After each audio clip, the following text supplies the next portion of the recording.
राजकोटमधील पुतळा दुर्घटनेच्या प्रकरणी वैभव नाईकांची देखील चौकशी केली जाणार आहे। शिवसेना उद्धव बाळासाहेब ठाकरे पक्षाचे आमदार वैभव नाईकांची चौकशी होणार आहे। सिंधुदुर्ग पोलिसांनी वैभव नाईकांना या संदर्भात नोटीस पाठवली आहे, तर वैभव नाईकांनी पत्रकार परिषद घेत पुतळा कामात घोटाळा झाल्याचे अनेक आरोप केले होते।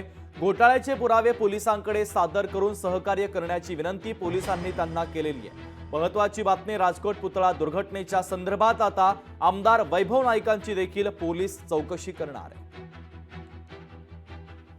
छत्रपती शिवाजी महाराजांचं स्मारक उद्ध्वस्त झाल्यानंतर पहिल्या 2 तासामध्ये आपटे आणि पाटील अशा दोघांवर त्यावेळी आरोप झाले होते।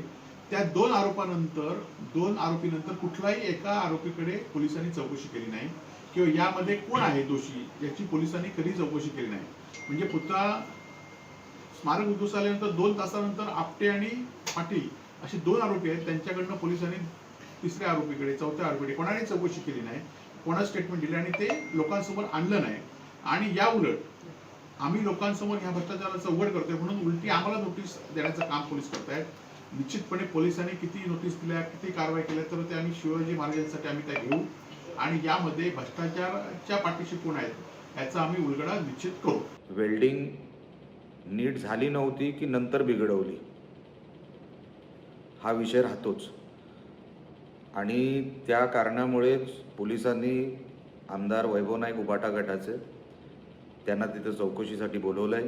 ज्या काही गोष्टी आहेत त्या बाहेर पडणारच आणि आपण ह्या इतक्या मोठ्या विषयामध्ये तुमचं नाव येतंय आमदार म्हणून, खरोखरच हे शर्मेने मान खाली जाण्यासारखी गोष्ट आहे।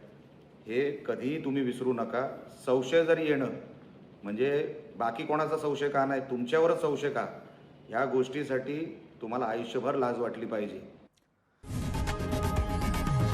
लोकशाही मराठी ऐका, पहा, जागरूक रहा।